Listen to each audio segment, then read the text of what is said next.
김 박사, 오늘의 키워드 시간입니다. 오늘의 주요 뉴스 키워드로 알아볼 텐데요. 김대호 박사님과 함께합니다. 박사님 안녕하세요. 네, 반갑습니다. 네, 오늘 5개 키워드 준비되어 있습니다. 첫 번째 키워드부터 함께 보시죠. 오늘 첫 키워드는 정의선 충당금입니다. 현대기아차가 주행 중 시동 꺼짐 등 엔진 결함 논란을 불렀던 세타2 엔진에 대한 충당금을 3조 4천억 원 늘렸습니다. 이번 결정으로 당분간 적자와 주가 하락은 좀 피할 수 없을 것 같아요. 예, 어제 현대 자동차가 아주 전격적인 발표를 했는데요. 충당금을 무려 3조 4천억 이상 추가로 더 쌓겠다라는 발표를 했습니다. 예. 충당금이라는 것은 이 손실이 확실시 되지만 아직까지 그 손실에 대해서 비용 처리가 되지 않은 거, 앞으로 회사의 부담으로 돌아올 그 금액을 사실상의 손실 계정으로 잡아서 미래의 그 재난에 대비하는 건데요. 사실상 회사로 입장에서는 비용 부담이라고 봐야 되겠죠. 그렇게 3조 4천억 이제 충당금이 쌓이게 되면 회사에서는 영업이익, 단기 순이익이 그만큼 줄어듭니다. 결국 이 기업의 주주들로서는 기업의 주주들이 회사에 투자하는 주식을 사는 이유는 크게 두 가지로 볼 수가 있는데요. 하나는 경영권을 장악하기 위한 것. 이것은 대부분 개미들이나 현대차처럼 그렇게 큰 회사의 경우에 일반 주주들이 좀 상상하기 어려운 것이고요. 두 번째는 배당금이나 주가가 높아져서 이득을 얻겠다 이러는 건데 3조 4천억이라는 돈이 회사 이익에서 빠져나가니까 앞으로 당분간은 현대차가 흑자를 기록하기가 상당히 어렵다 이렇게 볼 수가 있어요. 예.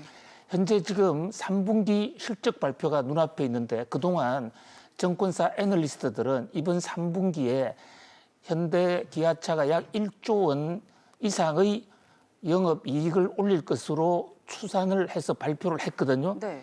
그런데 이것을 3조 4천억 정도 쌓으면 오히려 지금 적자가 됩니다. 그래서 주주들 입장에서는 당분간 배당을 받을 수가 없고 또 이로 인해서 주가도 떨어질 가능성이 상당히 높다. 이런 어떤 그 참담한 결과를 발표한 거예요. 아, 그러면 정의선 회장 취임 이후에 첫 분기 실적은 사실상 적자가 불가피하다 이렇게 보면 되겠군요. 그렇습니다. 큰 규모의 적자가 예상되는 것이죠.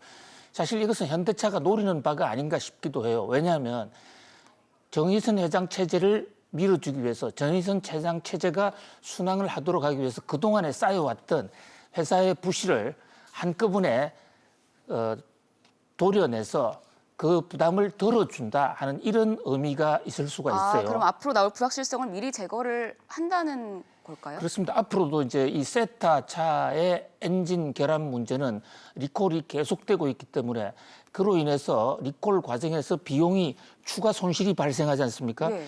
그것은 이제 3조 4천억이라는 충당금을 쌓아놓으면 그 돈에서 곡간 빼먹듯이 빼먹게 되면 추가로 비용이 생기지 않기 때문에 앞으로 장기적으로는 정의선 체제의 어떤 이 부담 제거, 안정적 경영 실적을 쌓도록 하는 그런 어떤 효과는 있을 것으로 보이고요. 또 현대차라는 회사가 앞으로도 고객의 불만이나 고객의 불편에 대해서 이렇게 선제적으로 책임 있게 대응한다는 것을 보여주는 하나의 신호는 될 수 있을 것 같습니다. 그러나 그럼에도 불구하고 현대차는 어저께 이 충당금 3조 4천억을 쌓는 발표를 하면서 뭐 일각에서는 마치 통 큰 결단을 한 것처럼 이렇게 발표를 하기도 했는데요. 통 큰 결단까지는 아니고요. 오히려 거꾸로 지금 배당금을 노리고 투자했던 주주들에게 사죄해야 될 3조 4천억이라는 주주들 돈을 지키지 못해서 죄송합니다라고 사죄를 해야 되는 상황인데 좀 그 반대 분위기가 좀 형성이 돼서 좀 안타깝기도 해요. 그리고 또 하나 문제는 지금 엔진 문제에 대해서 3조 4천억을 얘기했지만 최근 연이어 터지고 있는 전기차 코나에 대해서는 단 한마디 언급조차 하지 않았습니다. 예. 최근 3주 연속으로 지금 이 코나차에 전기차 화재가 발생을 했거든요. 원인조차 모른다 이러는데 리콜을 한다고 그러면서도 BMS 시스템만 살짝 고쳐주는, 그래서 고객들의 불만이 쌓이고 있는데 이것도 또 쌓인다면 결국 코로나 때문에 또 한 번 더 거액의 충당금을 쌓아야 될지도 모른다. 그런 의미에서 현대차의 고민이 적지 않다고 보여집니다. 어쨌든 과거의 부실을 떨고 가자는 현대차의 어떤 조처가 내려졌는데요. 이번 조치를 계기로 현대차가 다시는 엔진 결함과 같은 이런 어처구니 없는 사건, 엔진은 자동차의 중심입니다. 우리가 자동차를 오토모빌이라고 하는 것은 스스로 달릴 수 있다는 것이고 스스로 달리는 것은 엔진 때문인데 엔진의 결함으로 10년 동안 현대차에 많은 피해를 야기했다. 그런 대목에서는 최소한 사과의 한마디라도 있어야 했다. 이런 생각입니다. 네, 이어서 두 번째 키워드 보겠습니다.